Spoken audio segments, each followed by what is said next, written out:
আপোনালোকেও হয়তো ডিএমইৰ form fill up কৰিলে আৰু আমাৰ তাত অহা মেছেজবোৰৰ ভিতৰত এটি কমন মেছেজ হৈছে ডিএমইৰ জেনেৰেল সায়েন্সখনৰ কাৰণে প্ৰিপাৰেচন ক'ৰ পৰা কৰিব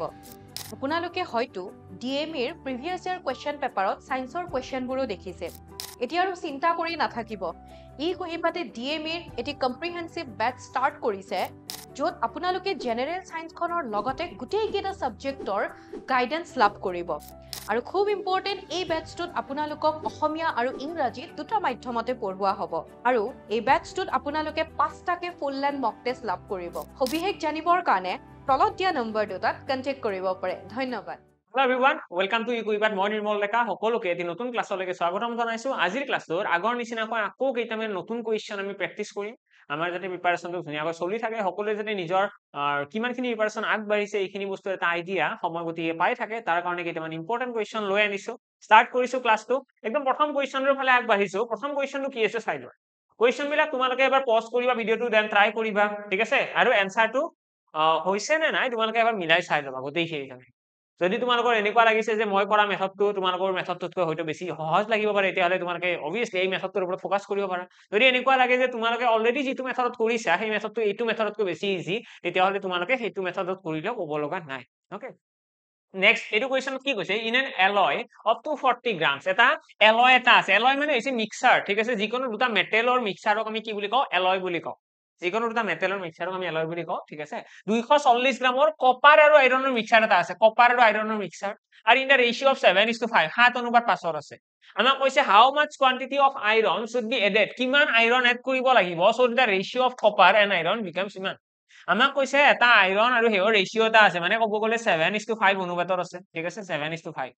এই অনুপাতৰ লগত আমাক কৈছে কিবা এটা এড কৰিব লাগিব কি এড কৰিম আমি আমাক কি এড কৰিব দিছে কোৱান্টিটি অফ আইৰন এড কৰিব দিছে ঠিক আছে এইটো হৈছে আমাৰ কপাৰ এইটো হৈছে কপাৰ আৰু এইটো হৈছে আইৰন কপাৰ আৰু আইৰণৰ মিশ্ৰণটোৰ আমাক কৈছে কিমান আইৰন মিক্স কৰিব লাগিব যাতে ইহতৰ মিক্সাৰটোৰ নতুন ৰেশিও 7:13 হয়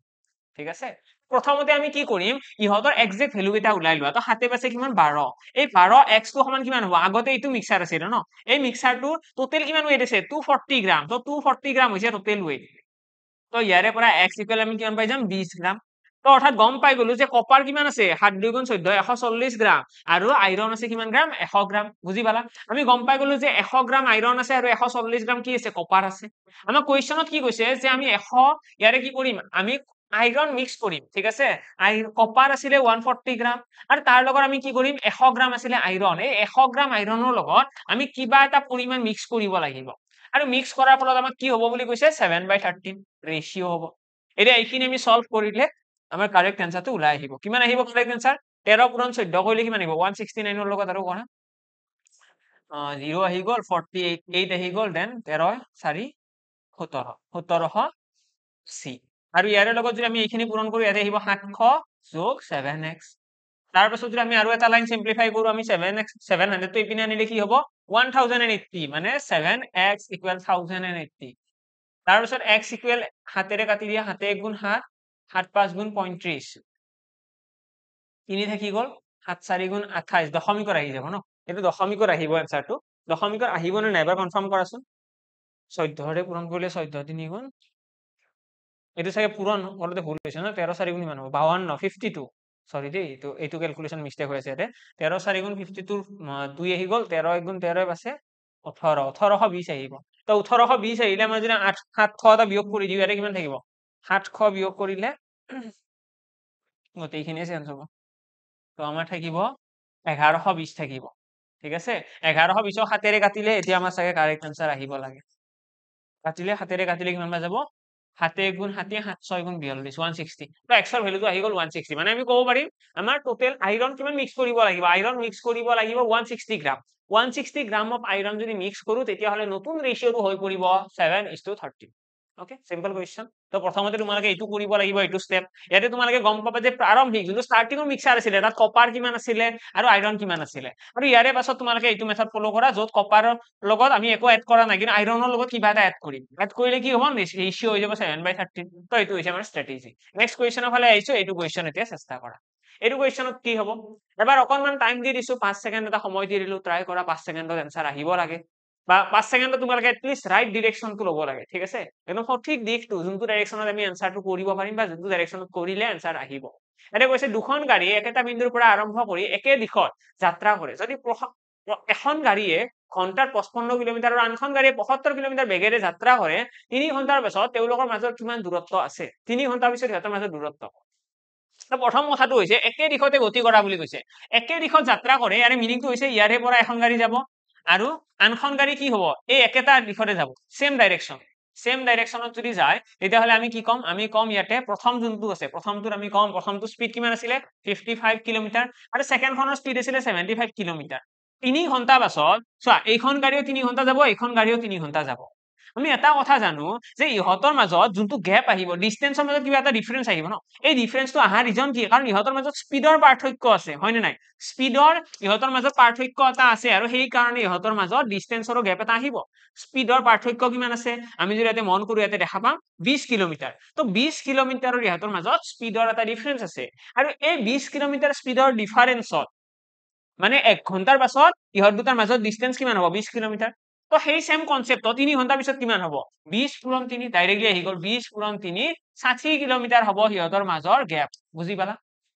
হাগৰু বুজি পালা এইটো হৈছে আমাৰ শৰ্ট ট্ৰিক আৰু যদি তোমালোকে দীঘলকৈ কৰিব বিচাৰা তোমালোকে চাব লাগিব যে প্ৰথম গাড়ীখনে 3 ঘণ্টাত কিমান যাব 55 পূৰণ 3 দ্বিতীয় গাড়ীখনে 3 ঘণ্টাৰ পিছত কিমান যাব দুইটা পূৰণ কৰিব লাগিব পূৰণ কৰিলে কিমান দেখা পাম ইয়াতে আহি গ'ল 5 ইয়াতে আহি গ'ল 16 165 আৰু যদি এইটো পূৰণ কৰো কিমান আহিব ইয়াতে আহি গ'ল 5 7 3 গুণ 21 একে 22 আহি গ'ল 225 মানে যোনখন গাড়ী এখন গাড়ী গৈছে 165 আনখনে গৈছে 225 মানে ইহঁতৰ গ্যাপ কিমান আছে তো তোমালোকে ক্যালকুলেট কৰিলে দেখিবা 60 তো 60 কিলোমিটাৰ ইহঁতৰ মাজত পাৰ্থক্য আহিছে তো এইটো মেথডতো কৰিব পাৰিবা ডাইৰেক্টলি শৰ্ট ট্ৰিকত তোমালোকে 20ৰ লগত 3 পূৰণ কৰিলে কাৰেক্ট আনসাৰটো ওলাই আহিব নেক্সট কোৱেশ্চনৰ ফালে আহিছো এইটো কোৱেশ্চন এইটো খুব ইন্টাৰেস্টিং কোৱেশ্চন হ'ব কাৰণ আমাৰ যোনটো ডিএমইৰ এক্সাম হয় ডিএমই বা আসাম পুলিচৰ যিটো এক্সাম কনষ্টেবলৰ বাকি আছে সেইকেইটা এক্সামত আমাৰ সিম্পলিফিকেশনৰ ভালোখিনি কোৱেশ্চন আহা দেখা যায় ইভেন এটা কথা কনফাৰ্ম থাকা যে সিম্পলিফিকেশনৰ এটা নহয় এটা কোৱেশ্চন নিশ্চয় আহিব এটা এই কোৱেশ্চনৰ এনসাৰ কি হ'ব ইয়াতে যদি মন কৰো ইয়াতে আমাক ব্ৰেকেট দিয়া আছে তো আমি ভি বডমাছ ৰুলটো ধুনিয়াকৈ ফলো কৰিব লাগে আৰু অবভিয়াসলি আমাৰ এনসাৰটো ওলাই আহিব আৰু বডমাছ ৰুলটোৱে কি কয় বডমাছ ৰুলটোৱে কয় প্ৰথমতে ব্ৰেকেট সলভ কৰিব লাগে ইয়াতে যদি ব্ৰেকেটটো সলভ কৰিবলৈ যাও ব্ৰেকেটৰ ভিতৰত কোন আছে আকৌ ব্ৰেকেটৰ ভিতৰত আমাৰ পূৰণ আছে তাৰপিছত আছে যোগ বিয়োগ তো পূৰণটো আগতে কৰা 8 5 গুণ কিমান 40 40ৰ লগত 20 যোগ কৰিলে কিমান হ'ব 60 60ৰ পৰা 59 গলে মানে গম পাই গলে ব্ৰেকেটৰ ভিতৰত কি আহিব 1 আহিব ঠিক আছে 8 5 গুণ 40 40ৰ লগত 20 যোগ কৰি দিয়া 60 60ৰ পৰা 1 গলে 59 গলে 1 থাকিব 8ৰ লগত 1 পূৰণ কৰিলে কি হ'ব এৰে 7 আহি যাব মানে আমি কি কৰিব কি লাগে 413 ডাইৰেক্টলি 7ৰে হৰণ কৰি দিয়া 7ৰে হৰণ কৰিলে 7 5 গুণ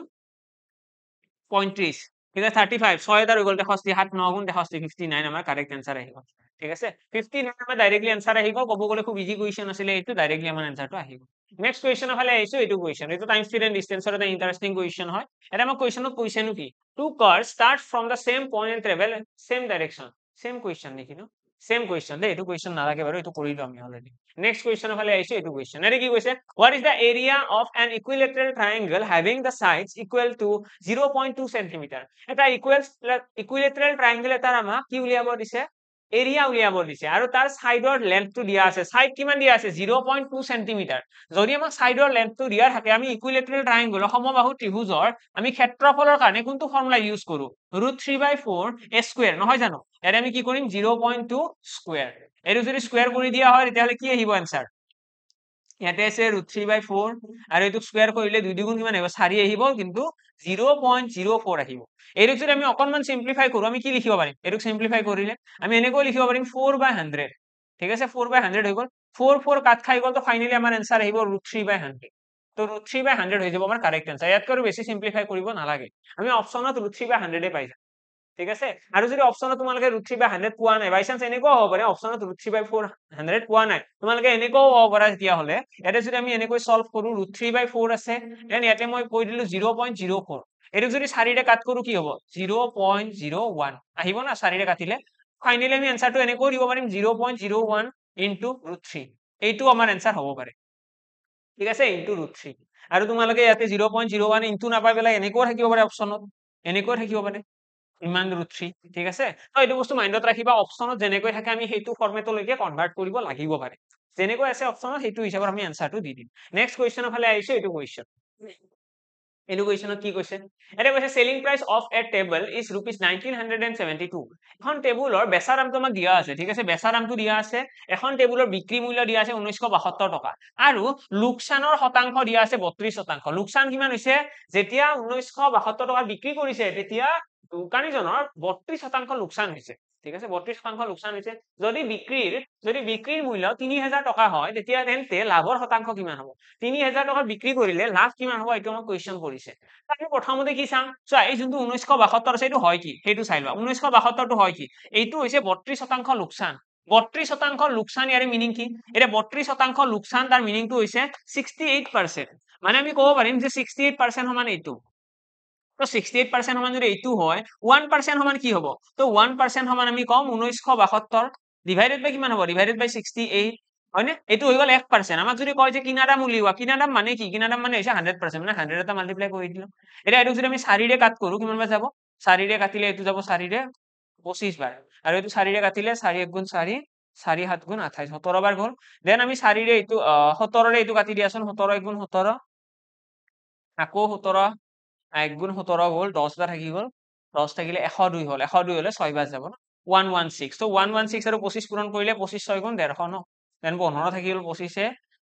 30 40 ৰ 4 এটা থাকিল 25 4 কিমান হ'ব 29 হ'ব তো 2900 তো আমি গম পাই গলো বস্তুটো 100% ভ্যালু কিমান আহি গ'ল 100% মানে আমাৰ ইয়াতে আহি গৈছে 2900 ঠিক আছে মানে বস্তুটো কিনা দাম কিমান হৈছে কিনা দাম হৈছে বস্তুটো 2900 টকা যিটো বস্তু 2900 টকাত কিনিছিল সেই বস্তুটো যদি 3000 টকাত বিক্ৰী কৰে কিমান টকা লাভ হ'ব কোৱাচোন লাভ কিমান টকা হ'ব 3000 টকাত বিক্ৰী কৰিলে অবিয়াসলি 100 টকা লাভ হ'ব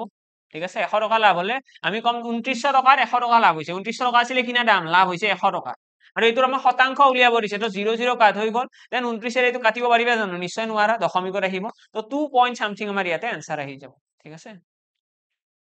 কিমান আহিব 29 3 গুণ 30 3 গুণ হৈ যাব 90 29 এদি 3 বাৰে যাব 29 এদি 3 বাৰ দিলে আমাৰ কিমান বাৰ যাব 90 87 তো ওপৰত থাকিব 13 তো এইটো হৈ গ'ল আমাৰ আনসাৰ ঠিক আছে 313/29 আমাৰ কাৰেক্ট আনসাৰ আহি যাব ওকে আশা কৰো বুজি পালা ধুনীয়াকৈ তো নেক্সট কুৱেশ্যনৰ ফালে আহিছো নেক্সট কুৱেশ্যন কি হ'ব আমাক প্ৰফিট পাৰ্চেন্টেজ সুধিছিল প্ৰফিট পাৰ্চেন্টেজ হ'ব 3 পইণ্ট সামথিং আৰু 3 দশমিক যি আছে এইটো আনসাৰ নেক্সট কুৱেশ্যনৰ কাৰণে আহিছো এইটো কুৱেশ্যন এটা কি কৈছে retailer marks his products at 25% more than his cost price আমাক কৈছে এজন খুচুৰা বিক্ৰেতাই তেওঁৰ সামগ্ৰীসমূহ কিনা মূল্যতকৈ 25% বেছিকৈ চিহ্নিত কৰে মানে কি চিহ্নিত কৰে মানে বস্তুৰ দামটো বেছিকৈ লিখি থৈ দিয়ে যদি বস্তুৰ দাম আছিল 100 টকা 125 টকা লিখি থব 25% বেছি দামত লিখি ন more than the cost price if a customer receives a discount of 20% what is the profit percentage for the retailer যদি 20% ডিসকাউন্ট দিয়া হয় কাস্টমাৰ জনক তেতিয়া হলে দোকানীজনৰ কিমান শতাংশ লাভ হ'ব তো আমি কি কৰিব লাগে এইটো কোৱেশ্চন আমি সৈনিকৈ ভাবিম যে 100 টকা আছিল বস্তুৰ প্ৰথমতে দাম 25% বৃদ্ধি কৰিব মানে 125 ঠিক আছে 125 টকা হ'ল এইটো হৈছে লিখা দাম এইটো হৈছে মার্ক প্রাইস লিখা দাম এইটো মার্ক প্রাইস এইটো হৈছিল কিনা দাম তাৰ পিছত আমাক কি কৈছে যে ইয়াতে 20% লোকসান ৰেহাই দিব যদি 125 টকাৰ 20% ৰেহাই দিয়ে মানে মিনিং কি 125 টকাৰ পৰা 20% ৰেহাই মানে 125ৰ 80% হয় নে নাই 125ৰ 80% এইটো যদি আমি সলভ কৰো কিমান পাম 80% যদি আমি উলিয়াবলৈ চেষ্টা কৰো আমি 20% উলিয়াব পাৰো 180ৰ 20% উলাই লোৱা 180ৰ 20% মানে কিমান হ'ব 25% 180ৰ 20% মানে হৈছে মানে টোটেল আহিব এটা ক্যালকুলেট কৰিলে তোমালোকে দেখিবা 125 পূৰণ 1/5 আছেৰে কাটি দিয়া এইটো 25 আহিব মানে 25% এটা ৰেহাই দিব লাগিব ঠিক আছে 125ৰ 20% মানে হৈছে 25% ৰেহাই দিব লাগিব 25% ৰেহাই কমি যাব মানে 25% বুলি নকওঁ আমি 25 বুলি ক'লেও কথা নাই তো আমি 125 টকাৰ পৰা 25 টকা কমাই দিলে মানে বেচা দাম কিমান হ'ল সেলিং প্ৰাইস হৈ গ'ল আকৌ 100 টকা 100 টকা আছিলে 25 টকা কমি যাব ন এইটো 25 টকা কমি যাব 25 টকা কমি গলে 100 টকা হৈ গ'ল মানে আলটিমেটলি দোকানীজনৰ কি হ'ব না লাভ হ'ব না লোকসান হ'ব নো গেইন নো লস ঠিক আছে নো প্ৰফিট নো লস তো আমি এইটো কথা ইয়াতে ক'ব পাৰিম নো প্ৰফিট নো লস নো প্ৰফিট নো লস আমাৰ ইয়াতে সিচুৱেশন ক্ৰিয়েট হৈ যাব ওকে আশা কৰো ক্লিয়াৰ সকলোৰে প্ৰথমতে কিনা দামটো ধৰি লৈছো তাৰ পৰা 25% বঢ়াইছো এই 125ৰ পৰা 20% ওলাইছো 125ৰ 20% মানে কিমান 25 টকা মানে আলটিমেটলি আমাক যেতিয়া 20% ৰেহাই দিছে মানে 25 টকা কমাই দিছে আলটিমেটলি আমাৰ কিমান হ'ল 100 টকা পৰিল কিনা দাম তো আলটিমেটলি আমাৰ প্ৰফিটো নহল লসও হোৱা নাই নেক্সট কুৱেশ্যনৰ ফালে আহিছো এইটো কুৱেশ্যন ইয়াতে আমাক দুটা ৰেশিও দিয়া আছে a:b b:c দেন আমাক ফাইন্ড কৰিব দিছে a:b c a অনুপাত b অনুপাত c কিমান হ'ব তো ইয়াৰ এই ক্ষেত্ৰত আমি কি কৰিম ডাইৰেক্টলি প্লট মেথড ইউজ কৰা নহলে তোমালোকে মুখে মুখেও ভাবি কৰিব পাৰিলাহেঁতেন। A অনুপাত B আমাক কি দিয়া আছে 4:5 দিয়া আছে। দেন কি দিয়া আছে 5ৰ কাষত খালী জেগা আছে 5 লিখি দিয়া। B অনুপাত C কিমান দিয়া আছে 3:8। আমি কৰিব কি লাগে আমি অনুপাত কেইটা যেনেকৈ দিয়া আছে তেনেকৈ লিখিম আৰু যাৰ কাষত খালী জেগা আছে সেই সংখ্যাটো লিখি দিম। ইয়াতে 5ৰ কাষত খালী জেগা আছিলে 5 লিখিলো, 3ৰ কাষত খালী জেগা আছিলে 3 লিখিলো। এতিয়া গোটেইখিনি পূৰণ কৰি দিয়া। ইয়াতে হৈ গ'ল 12, ইয়াতে হৈ গ'ল 15, ইয়াতে হৈ গ'ল 40। এই গোটেইকেইটা সংখ্যা কিবাৰে হৰণ যাব জানো নাযায়। তো আমি কম এইটো হৈছে আমাৰ কাৰেক্ট ৰেচিঅ। তো A অনুপাত B অনুপাত C কি হৈ যাব আমাৰ এইটো আহি যাব কাৰেক্ট আনসাৰ 12 অনুপাত 15 অনুপাত 40। ক্লিয়াৰ। নেক্সট কুৱেশ্যনৰ ফালে আহিছো। এইটো কুৱেশ্যন ইয়াতে কি কৈছে 8ৰ পৰা 28ৰ মাজৰ সকলো অযুগ্ম সংখ্যাৰ গড় কিমান। সকলো অযুগ্ম সংখ্যাৰ গড় উলিয়াব দিছে। প্ৰথমতে অযুগ্ম সংখ্যা কোনবিলাক সেইটো ওলাই লোৱা। 8ৰ পৰা 28ৰ মাজৰ অযুগ্ম সংখ্যা কোনবিলাক। এটা আহিব 9, ইমানৰ মাজৰ বুলি কৈছে ঠিক আছে। মাজৰ বুলি ক'লে সদায় তাৰ পিছৰটো চাম আমি। 9 আহিব এটা আৰু 28ৰ আগত কোন আছে 27, মানে 9ৰ পৰা আৰম্ভ কৰি 9 তাৰপিছত কোন আহিব 11, তাৰপিছত আহিব 13, 15। তো এনেকৈ গৈ পেলাই লাষ্টৰ 27লৈকে যাব। তো এনেকৈ যিবিলাক সংখ্যা যাব এই গোটেইবিলাক কনজিকিউটিভ নাম্বাৰ হ'বনে নাই, ক্ৰমিক সংখ্যা হ'বনে নাই, ফাৰ্ষ্ট এইটো কথা। নিশ্চয় হ'ব। ইহঁতক যদি আমি যোগ কৰো গোটেই ইহঁতক যদি চাওঁ ভালদৰে ইহঁতৰ গোটেইকেইটাৰ মাজত পাৰ্থক্য সমান। তো ইহঁত গোটেইকেইটা হৈছে ক্ৰমিক সংখ্যা, অৰ্থাৎ সমান্তৰ প্ৰগতিত আছে। আৰু সমান্তৰ প্ৰগতিত থাকিলে আমি এভাৰেজ উলিওৱাৰ কাৰণে কি ফৰ্মুলা ইউজ কৰো। আমি প্ৰথম পদ যোগ শেষৰ পদ দুটা যোগ কৰি দিওঁ, অৰ্থাৎ 9 + 27 আমি যোগ কৰিম, ডিভাইডেড বাই 2 লিখি দিম। That's it. যোগ কৰিলে কিমান হ'ব 9 × 4 = 36, 36 ডিভাইডেড বাই 2 2 ৰে কাটি দিয়া। এইটো 18 × 2 = 36 ন 18। 18 আমাৰ কাৰেক্ট আনসাৰ আহিল ঠিক আছে। এভাৰেজ আহি গ'ল 18। নেক্সট কুৱেশ্যনৰ ফালে আহিছো। এইটো কুৱেশ্যন ইয়াতে কি কৈছে যদি এটা বৰ্গৰ কথা হৈছে, যদি বৰ্গৰ কাষটো মানে বাহুটোৰ কথা হৈছে, যদি বৰ্গৰ বাহুটো 5% বৃদ্ধি কৰা হয় তেন্তে ইয়াৰ পৰিধিৰ শতাংশ বৃদ্ধি কিমান হ'ব। পৰিধি মানে কি পেৰিমিটাৰ। ইয়াৰ পেৰিমিটাৰ কিমান বৃদ্ধি হ'ব। এতিয়া বৰ্গ এটাৰ যদি আমি সাইডৰ কথা কওঁ 5% বৃদ্ধি, ইয়াৰ মিনিং কি 5% ইনক্ৰিজ, মানে আগতে যদি 100 আছিলে বৰ্গটোৰ বাহুৰ দিশ এতিয়া হ'ব 105। বুজি পালা। আগতে যদি 100 আছিলে এতিয়া হ'ব 105। যদি তোমালোকে এইটো ভগ্নাংশত লিখিব বিচৰা তেতিয়াহ'লে এইটো লিখিবা 5% মানে হৈছে 20, 1/20 ন। তো আমি কম আগতে যদি বাহুৰ দিশ আগতে যদি a ইকুৱেল আছিলে 20, এতিয়া কিমান হ'ব a নিউ কিমান হ'ব a নিউ হৈ যাব 21। বুজি পালা। আগতে যদি বাহুৰ দৈৰ্ঘ্য 20 আছিলে এতিয়া হ'ব 21। আৰু যদি আমি এনেকৈ চাব বিচাৰো যে আগতে যদি 100 আছিলে এতিয়া 105। এতিয়া আমি যদি চাওঁ যে পেৰিমিটাৰ কিমান ইনক্ৰিজ হ'ব। চোৱা আগতে পেৰিমিটাৰ কিমান আছিলে, আগতে পেৰিমিটাৰ আছিলে 4a নহয় জানো। আগতে পেৰিমিটাৰ মানে কি 4 পূৰণ a বাহুৰ দৈৰ্ঘ্য। তো আমি দেখিছিলো আগতে পৰিসীমা আছিলে 400, এতিয়া কিমান হ'ব ইয়াৰ লগত 4 এটা পূৰণ কৰাচোন, তোমালোকে দেখিবা 420 হৈ যাব। মানে আগতে আছিলে 400 পৰিসীমা, এতিয়া কিমান 420, মানে কিমান বাঢ়িল। আগতে আছিলে 400 এতিয়া 420, মানে 20 এটা বাঢ়িছে। ইনটু 100 কৰি দিয়া, কাৰেক্ট আনসাৰ তোমালোকৰ আহি গ'ল। মানে 0 0 কাট হৈ গ'ল, 4 ৰে এইটো কাটি দিয়া 5%, মানে পৰিধিও কিমান হ'ব বৃত্ত এটাৰ বৃত্ত নহয় ৰে সৰি এইটো স্কয়াৰ এটা বৰ্গ এটাৰ পৰিসীমাও 5% বৃদ্ধি পাব। ঠিক আছে, পৰিসীমাও 5% বৃদ্ধি হ'ব সেম। যদি বাহুৰ দৈৰ্ঘ্য 5% বঢ়োৱা হয় তেতিয়াহ'লে পৰিসীমাও 5% বৃদ্ধি হ'ব। যদি এইটো মেথডত নকৰি সাপোজ এইটো মেথডত তোমালোকে কৰা নাই, তোমালোকে এইটো মেথডত কৰিছা যে আগতে বাহুৰ দৈৰ্ঘ্য আছিল 20 এতিয়া হৈছে 21, তো এইটোৰ লগতে তোমালোকে কি কৰিবা 20ৰ লগত 4 এটা পূৰণ কৰি দিয়া। যে আগতে পৰিসীমা আছিলে এইটো পেৰিমিটাৰ আৰু নতুন পৰিসীমা কিমান হ'ল, নতুন পৰিসীমা 84। বুজি পালা। আগতে যদি 80 আছিলে এতিয়া 84 হ'ল, নতুন পৰিসীমা 4 পূৰণ হ'ব ন ইয়াতেও। ঠিক আছে, তো দেখিলো যে আগতে আছিলে 80 এতিয়া হৈছে 84 বাঢ়িছে। ইনটু 100 কৰি দিয়া, তো ইয়াতেও তোমালোকৰ কাৰেক্ট আনসাৰটো ওলাই আহিব। 4 ৰে এইটো কাটি দিয়া 2 বাৰ, 2 ৰে এইটো কাটি দিয়া 5 বাৰ, তো ফাইনালি আনসাৰ আহি গ'ল 5% ইনক্ৰিজ। 5% ইনক্ৰিজ হ'ব পৰিসীমাও। ওকে, কাৰণ আশা কৰো বুজি পালা ধুনীয়াকৈ। যদি কাৰোবাৰ কিবা ডাউটছ থাকে যিকোনো কুৱেশ্যন ৰিলেটেড তোমালোকে মোক ডাইৰেক্টলি গৈ পেলাই টেলিগ্ৰামত মেছেজ কৰিব পাৰা। টেলিগ্ৰামত তোমালোকে সাৰ্চ কৰিবা মেথছ বাই নিৰ্মল ছাৰ, টেলিগ্ৰামত গৈ পেলাই তোমালোকে মোক মেছেজ কৰিব পাৰিবা। আৰু যদি বুজি পাই আছা ধুনীয়াকৈ তেতিয়াহ'লে কি কৰিবা, এটা থাকিল যদি বুজি পাই আছা যদি তোমালোকে থামস আপ কৰি থৈ গুচি গ'লে হ'ল। থামস আপ কৰিলে মই বুজি পাম যে গোটেই কেইজন ষ্টুডেণ্টে বুজি পালে। যিমান কেইজনে চাই আছা ভালদৰে চাই আছা, এনেই নহয় যে ক্লিক কৰিছো অন কৰিছো এটা কুৱেশ্যন চাই কাটি দিছো, সেইটো নহয়। যিকেইজনে কণ্টিনিউয়াছলি গোটেইখিনি চালা তেতিয়াহ'লে যদি বুজি পাই আছো গোটেইখিনি এটা থামস আপ। আৰু যদি বুজি পোৱা নাই মেথছ বাই নিৰ্মল ছাৰ টেলিগ্ৰাম চেনেলটোত জইন কৰি পেলাই তাত মোক জনাই দিলে হ'ল। ঠিক আছে, কোনটো কুৱেশ্যন বুজি পোৱা নাই, কোনটো প্ৰব্লেম হৈ আছে, লগতে তোমালোকে কমেন্ট বক্সতো জনাব পাৰিবা। নেক্সট কুৱেশ্যনৰ ফালে আহিছো। এইটো M can do a piece of work in 39/2 days. M এটা কাম কৰিব ইমান দিনত। ঠিক আছে, এটা নিৰ্দিষ্ট কাম এটা ইমান দিনত কৰিব। আমাক এটা কৈছে M 39 2 ভাগৰ 39 39/2 দিনত আৰু এনে ইমান দিনৰ এটা কাম কৰিব পাৰে দুয়োটাই একেলগে কিমান দিনত কামটো সম্পূৰ্ণ কৰিব আমি যদি ইয়াতে চাওঁ আমাক ইয়াতে কৈছে এমৰ কথা এমে কাম এটা কৰিব 39/2 ডেজত আৰু এনে কাম এটা কৰিব কিমান 13/2 ডেজত আমি যদি ইহঁতৰ এলচিএম লওঁ এলচিএম কিমান আহিব এলচিএম বুলি ক'লে ওপৰৰ সংখ্যাকেইটাৰ লসাগু মানে এলচিএম আহিব এইটো আৰু এইচচিএফ বুলি ক'লে কি তলৰ সংখ্যাকেইটাৰ এইচচিএফ আহিব ন মানে 2 আহিব তলত আহি গ'ল 2 তো এইটো আহি গ'ল আমাৰ এলচিএম এতিয়া আমি কৰিব কি লাগে এই সংখ্যাটোৰে এইটো হৰণ কৰিব লাগে আৰু হৰণ কৰিলে আমি দেখিয়ে গম পাইছো 1 আহিব আৰু এইটো সংখ্যাৰে যদি এইটো হৰণ কৰি দিও কি আহিব 2 দি কাট খাই গ'ল 13 ৰে কাটিলে 3 বাৰ যাব মানে আমি গম পাই গলো এনৰ এফিচিয়েন্সি হৈছে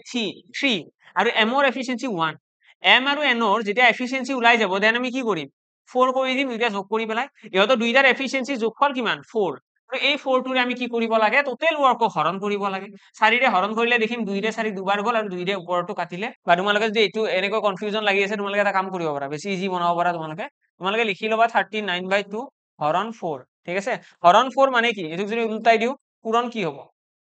হৰণ 4 মানে হৈ যাব পূৰণ 1/4 ঠিক আছে তো কাৰেক্ট आंसरটো আমাৰ অলপমান বেলেগ আহিব 39/8 39/8 8 ৰে কাটিলে 8 5 গুণ 40 8 4 গুণ 32 যেন থাকি গ'ল কিমান 8 থাকি গ'ল তো 7/8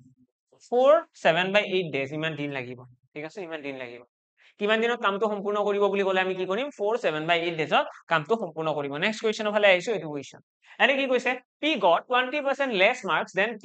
P এ Q কৈ 20% কম নম্বৰ পালে আৰে Q কৈ 20% কম নম্বৰ পালে আৰু আৰে যদি 160 নম্বৰ পালে তেন্তে P নম্বৰ কিমান ভালদৰে কোৱেশ্চনটো পঢ়া নিশ্চয় আনসাৰ আহিব সকলোকে মই বিচাৰো সকলো ভিডিওটো পজ কৰি পেলাই এই কোৱেশ্চন এবাৰ চেষ্টা কৰক ধুনীয়াকৈ চেষ্টা কৰা এবাৰ ভিডিওটো পজ কৰা দেন চেষ্টা কৰা তাৰ পাছত তোমালোকে আনসাৰটো মিলাই চাবা যে কিমানখিনি হ'ল নেক্সট যদি কোৱেশ্চনটো ভালদৰে পঢ়া যায় কৈছে P got 20% less marks than Q মানে Q এ Q আৰু P ৰ কথা কৈছো ঠিক আছে এই P আৰু Q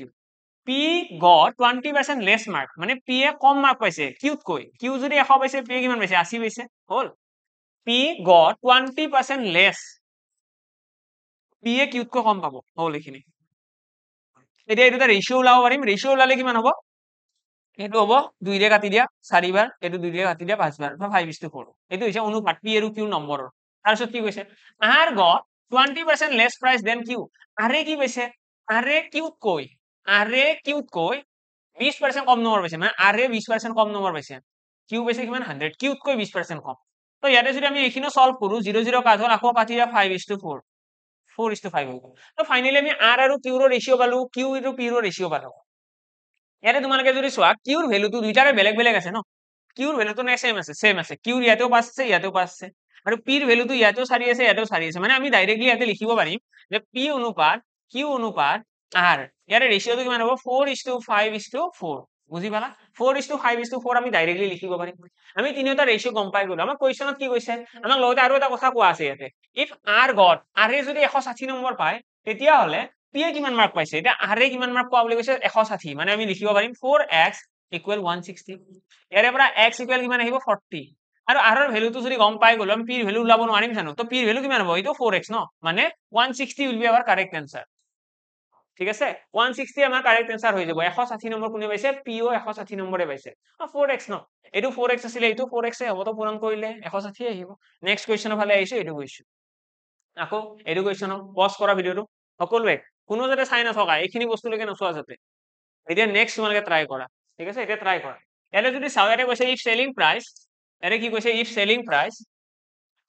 of an article is rupees 2800 বেচা দাম হৈছে 2800 টকা আৰু মার্ক প্রাইস কিমান আছে লিখা দাম আছিল 4000 টকা what is the discount percentage discount কিমান দিয়া হৈছে 4000 টকা বস্তুটো 2800 টকাৰ বিক্ৰী কৰিছে মানে ডিসকাউন্ট কিমান দিলে সো MRP আছিল 4000 লিখা আছিল 2800 টকাৰ বিক্ৰী কৰিছে মানে 1200 টকা এটা ডিসকাউন্ট দিছে ঠিক আছে ইনটু 100 কৰি দিয়া তোমালোকৰ ৰেশিওটো পাৰ্সেন্টেজটো ওলাই যাব 0 0 কাট হৈ গল আৰু এটা 0 কাট 4 3 গুণ 12 30% তো কাৰেক্ট आंसरটো আমাৰ কিমান হ'ব 30% ডিসকাউন্ট দিয়া হৈছিল ঠিক আছে 30% ডিসকাউন্ট দিয়া হৈছিল আৰু ডিসকাউন্ট দিয়াৰ ফলত 2800 টকাত বিক্ৰী কৰা হৈছে নেক্সট কোৱেশ্চনৰ ফালে আইছো এটো কোৱেশ্চন খুব সিম্পল কোৱেশ্চন এটা দিয়া আছে what is the highest common factor of 4/11 আৰু 16/11 4/11 আৰু 16/11 ৰ আমাক 16/33 আমাক HCF উলিয়াব দিছে হাইয়েস্ট কমন ফেক্টৰ বুলি ক'লে আমি যদি ভগ্নাংশৰ কথা কওঁ ভগ্নাংশৰ ক্ষেত্ৰত কি হয় ওপৰৰ সংখ্যাকেইটাৰ HCF ল'ব লাগে ওপৰৰ সংখ্যাকেইটা মানে 4 আৰু 16 আৰু ঠিক তেনেদৰে তলৰ সংখ্যাকেইটাৰ কি হ'ব LCM কাৰ 11 আৰু 33 এটা যদি এইখিনি চাও এইখিনি আমি সলভ কৰিলে কি দেখা পাম ওপৰৰ HCF কিমান আহিব HCF ডাইৰেক্ট দেখিয়ে গম পাইছা চাগে 4 আহিব আৰু LCM কিমান আহিব এৰে LCM আহিব 33 এইটো বহুতে মিস্টেক কৰিব ইয়াৰে আনসাৰটো সকলোৱে 4/11 কৈ দিব কিন্তু 4/11 একচুয়ালি আনসাৰ নহয় আনসাৰ কিমান আহিব 4/33 ঠিক আছে LCM আমি তলৰ সংখ্যা কেইটা ল'ব লাগে আৰু ওপৰৰ কেইটাৰ HCF কিয় কাৰণ কোৱেশ্চনত আমাক কি উলিয়াব দিছে HCF যদি HCF উলিয়াব দিয়ে সদায় মনত ৰাখিবা ওপৰৰ কেইটাৰ HCF যদি LCM উলিয়াব দিয়ে ওপৰৰ কেইটাৰ LCM আৰু ওপৰৰ সংখ্যা কেইটাৰ যদি LCM উলাই দিয়া তলৰ কেইটাৰ সদায় HCF আৰু ওপৰত যদি HCF লও তেতিয়া হলে তলত LCM এ ল'ব লাগিব ওকে জাস্ট এইখিনিয়ে কথা ওপৰত যি লৈছা তলত সেইটো ল'ব নোৱাৰা উল্টাটো ওকে নেক্সট কোৱেশ্চনৰ ফালে আহিছো তো 4/33 আমাৰ কাৰেক্ট আনসাৰ আহি গল আগৰটোৰ এটা নেক্সট কোৱেশ্চন এৰে কি কৈছে চোৱা if selling price of N article is 2800 same question নেকি ন সেম কোৱেশ্চন এইটো কোৱেশ্চনৰ প্ৰয়োজন নাই নেক্সট কোৱেশ্চন এইটো question Sahil bought toffees at 12 for a rupees আৰু যদি কোনোবা PDF টো বিচাৰা PDF টো মই আপলোড কৰি দিম টেলিগ্ৰামতে আপলোড কৰি দিম তো টেলিগ্ৰাম চেনেলটো যি সকলে আজিলৈকে জয়েন হোৱা নাই জয়েন হৈ দিবা Maths by Nirmal sir search কৰিলে হ'ল তাত তোমালোকে পাই যাবা তাত মই PDF টো আপলোড কৰি দিম তো কোৱেশ্চন খিনি তোমালোকে ডাইৰেক্টলি পাই যাবা ইয়াতে কৈছে Sahil bought toffees at 12 for a rupees 12 টকাত 12টা টফি কিনিছে 1 টকাত ঠিক আছে এইটো হৈছে কোয়ান্টিটি বেসড কোৱেশ্চন এইটো সলভ কৰাৰ কাৰণে আমাৰ ধুনীয়া টেকনিক এটা আছিলে আমি কি কৰো প্ৰথমতে কষ্ট প্ৰাইস লিখো তাৰপিছত আমি সেলিং প্ৰাইস লিখো লগতে আমি কি কৰো ইয়াতে প্ৰথম লাইনত আমি লিখিম কোয়ান্টিটি আৰু ইয়াতে লিখিম rupees ইয়াতে টকা খিনি লিখিম ইয়াতে কৈছে 12টা টফিস কিনিছে 12টা চকলেট কিনিছে কিমান টকা 1 টকাত লিখি ৰাখিলো 12টা চকলেট কিনিছে 1 টকাত আমাক কি কৈছে how many toffees for a rupees he should sell to gain 20% আচ্ছা এইটো প্যাটাৰ্ণৰ নহয় ইয়াৰে নেক্সট প্যাটাৰ্ণটো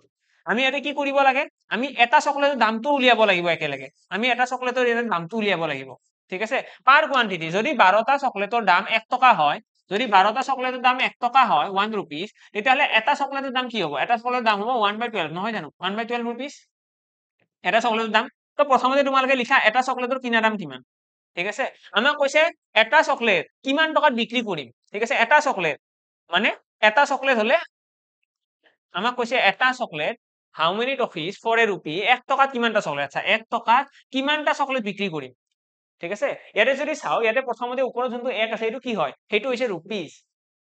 আমি এটা চকলেটৰ যেটা কিনা দামটো গম পাই গৈছো ঠিক তেনেদৰে আমি এটা চকলেটৰ বেচা দামটো উলিয়াবৰ কাৰণে আমি কি লিখিছো ওপৰত লিখিছো rupees ইয়াতে যেনেকৈ rupees লিখিছিল আৰু তলত কি লিখিছো কিমানটা বিক্ৰী কৰিব লাগিব 1 টকাত 1 টকাত কিমানটা বিক্ৰী কৰিব লাগিব যাতে কি হয় 20% লাভ হয় এটা 20% প্ৰফিট মানে কি 20% প্ৰফিট মানে কিনিছিল যদি 100 টকাত বিক্ৰী কৰিব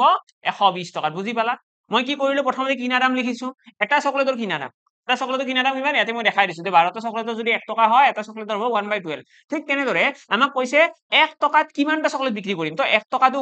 ওপৰত rupees ন তলত কোয়ান্টিটি 1 টকাত কিমানটা চকলেট বিক্ৰী কৰিম যাতে আমাৰ 20% লাভ হয় আৰু কিমানটা বিক্ৰী কৰিম সেইটো উলিয়াব দিছে তো সেইকাৰণে ইয়াতে x লিখি থলো এটা তোমালোকে ইয়াতে ক্ৰস মাল্টিপ্লাই কৰি দিয়া আৰু ইয়াতে সমান চিহ্নত লিখি দিয়া অৰ্থাৎ ইয়াতে লাইনটো এনেকুৱা হ'ব 1/x * 100 is equal আমাৰ আহিব 1/12 into 120 এটো 12 এটো কাটি দিয়া 10 আহি যাব 0 0 ইয়াতে কাট হৈ গল দেন তোমালোকে ক্ৰস মাল্টিপ্লাই কৰি দিয়া x ইকুৱেল আহি যাব 10 মানে 1 টকাত 10টা চকলেট বিক্ৰী কৰিব লাগিব ঠিক আছে ইমানটা x টকাত আমাৰ 10টা চকলেট বিক্ৰী কৰিব লাগিব সো দ্যাট আমাৰ কি হয় 1 টকাত 10টা চকলেট বিক্ৰী কৰিলে আমাৰ 20% লাভ হ'ব আশা কৰো বুজি পালা ক্লিয়াৰলি সকলোৱে ধুনীয়াকৈ বুজি পালা আমি এইটো মেথড যেতিয়া ফলো কৰিম ইনস্ট্যান্টলি আমাৰ আনসাৰটো ওলাই বেছি টাইম নালাগে নেক্সট কোৱেশ্চনৰ ফালে আইছো এইটো কোৱেশ্চন এটো কি কৈছে the traffic lights at 3 different crossing change after 30 second 40 second and 60 second এটা ট্ৰাফিক লাইটৰ কথা কৈছে ট্ৰাফিক লাইটৰ চেঞ্জ কেতিয়া হ'ব 30 সেকেন্ড 40 সেকেন্ড আৰু 60 সেকেন্ডত দেন আমাক কৈছে in 30 minutes how many Times will they change simultaneously 30 মিনিটত কিমান বাৰ হিৰতে চেঞ্জ হ'ব তো ইয়াতে আমি যদি চাও প্ৰথমতে আমাক এনেকুৱা টাইম ৰিলেটেড কোৱেশ্চন দিলে আমি এলসিএম ল'ব লাগে হয়নে নাই এলসিএম ল'ব লাগে কাৰ এলসিএম ল'ব লাগে 30 40 আৰু 50 নহয় এটো 60 সেকেন্ড ন সেকেন্ডৰ আৰু ইহতৰ যদি এলসিএম লও এলসিএম কিমান আহিব 120 সেকেন্ড 120 সেকেন্ড এলসিএম আহিব সকলোৱে চেষ্টা কৰি চাব পৰা ইয়াতে 30 40 আৰু 60 মই প্ৰথমতে অলপমান ক্যালকুলেশনটো ইজি হোৱাৰ কাৰণে 10 এৰে হৰণ কৰি দিলো 10 3 গুণ 30 10 4 গুণ 40 10 6 গুণ 60 দেন 2 ৰে কাটি দিয়া এইটো 3 টো থাকি গল 2 2 গুণ 4 2 3 গুণ 6 আকৌ 3 ৰে কাটি দিয়া 2 1 গুণ 2 2 2 থাকি গল এইটো আৰু এবাৰ গুছি গল আৰু তো নেযায় আৰু নেযায় তো এৰে পূৰণ কৰিলে দেখিবা 10 2 গুণ 20 20 3 গুণ 60 60 2 গুণ 120 তো 120 সেকেন্ড আহি গল 120 সেকেন্ড মানে কি 2 মিনিট মানে 2 মিনিটৰ পাছত কি হ'ব হিয়ত একেলগে জ্বলিব 2 মিনিটৰ পাছত যদি হতে একেলগে বাজে জ্বলে তেতিয়া হলে how many times they will change simultaneously একেলগে কিমান বাৰ চেঞ্জ হ'ব হেতুৱে সুধিছে তো 30 মিনিটত এনেকুৱা 2 মিনিটৰ কিমানটা সাইকেল হ'ব তো আমি কি কৰিব লাগে 30/2 কৰিলে আমি গম পাই যাম 15 বাৰ মানে 15 বাৰ সিহঁতে একেলগে জ্বলিব ঠিক আছে 15 বাৰ একেলগে জ্বলিব কিন্তু আমাৰ 15টো এনসাৰ নহয় ইয়াৰ লগত +1 এটা কৰিব লাগিব তাৰ ৰিজনটো হৈছে একদম ষ্টাৰ্টিঙত এবাৰ জ্বলিব ন আমি যদি কওঁ যে 5 মিনিট 6 মিনিট আছে 6 মিনিটৰ ভিতৰত কিমান বাৰ জ্বলিব ঠিক আছে 6 মিনিটত কিমান বাৰ জ্বলিব এই একেলগে লাইট কেইটা তো প্ৰথমতে চোৱা একবাৰ একেলগে জ্বলিল ষ্টাৰ্টিঙত একবাৰ জ্বলিল তাৰে পৰা আমি টাইমাৰ অন কৰিছো মানে একবাৰ জ্বলিল তাৰপিছত 2 মিনিট পিছত আৰু এবাৰ জ্বলিব 2 মিনিট পিছত আৰু এবাৰ জ্বলিব জ্বলিলে 6 মিনিট আছে দুবাৰ জ্বলিল আৰু 2 মিনিট পিছত জ্বলিব এইটো হৈছে 2 মিনিট আৰু 2 মিনিট গ'ল তাৰপিছত আৰু এটা 2 মিনিট ইয়াতে কিমান হ'ল total 2 minute 2 minute 2 minute 6 minute হ'ল নে আৰু 6 মিনিটত কিমান বাৰ জ্বলিল চোৱা একদম ষ্টাৰ্টিঙত এবাৰ এই দুবাৰ এইটো এবাৰ তিনিবাৰ জ্বলিল আৰু এইটো এবাৰ চাৰিবাৰ হ'ল নে কিন্তু আমি যদি ইয়াতে ক্যালকুলেশন কৰি চাও 6/2 কিমান আহিব 3 আহিব आंसर কিন্তু 3 টো आंसर জানো নহয় সেই কাৰণে আমি ইয়াতে +1 এটা কৰিব লাগে আৰু এইবিলাক বুজি পোৱাৰ কাৰণে এনেকুৱা সৰু एग्जांपल সদায় লৈ যাব লাগে আমি 2 ৰে 6 হৰণ কৰিলো 6 হৰণ কৰিলে এটা দেখিলো 4 বাৰ জ্বলিব ষ্টাৰ্টিঙত এবাৰ জ্বলিছে তাৰপিছত 2 মিনিট পিছত এবাৰ আৰু 2 মিনিট পিছত এবাৰ আৰু 2 মিনিট পিছত এবাৰ ইয়াৰ পিছত আমি কাউন্ট কৰিম জানো নকৰো আৰু ষ্টপ ওয়াচটো বন্ধ আৰু হৈ গ'ল ন 6 মিনিট তাৰপিছত আৰু চাই লাভ নাই ওকে তো ইয়াতেও তেনেকুৱা 2 ৰে হৰণ কৰিছো 15 আহিছে +1 কৰিবা তোমালোকে 16 পাই যাবা তো 16 বাৰ সিহঁতে একেলগে সাইমালটেনিয়াসলি জ্বলিব একেলগে জ্বলি উঠিব গোটেই কেইটা ট্ৰাফিক লাইট নেক্সট কুৱেশ্যনৰ ফালে আহিছো খতম তো ইয়াতে খতম হৈ গ'ল আজিৰ কুৱেশ্যন খিনি আশা কৰো ভাল লাগিল গোটেইখিনি কুৱেশ্যন কৰিব পাৰিছা বুলি আশা কৰিছো যদি কাৰোবাৰ কিবা ডাউটছ থাকে একদম ধুনীয়াকৈ তোমালোকে মোক টেলিগ্ৰাম মেছেজ দিলে হ'ল মই ৰিপ্লাই দি দিম চিন্তা কৰিব নালাগে আৰু লগতে যদি কাৰোবাৰ কিবা বেলেগ কুৱেশ্যনৰো ডাউট আছে যদি এইটো ইয়াৰে কুৱেশ্যনৰ বাহিৰে বেলেগ কিবা কুৱেশ্যন আছে সেইবিলাকো তোমালোকে জনাব পাৰা ঠিক আছে আৰু যদি কিবা কুইবেটৰ কোৰ্স ৰিলেটেড হওক কুইবেটৰ লগত কিবা যদি ইস্যু থাকে কিবা জানিব লগা থাকে তোমালোকে কন্টাক্ট নম্বৰ দেখিয়ে আছা লগতে ডেসক্ৰিপচন বক্সতো তোমালোকে গোটেইখিনি লিংক পাই যাবা তাৰ পৰা তোমালোকে গোটেইখিনি বস্তু গম পাই যাবা ওকে লগ পাম সকলোকে এটি নতুন ক্লাছত thank you and bye by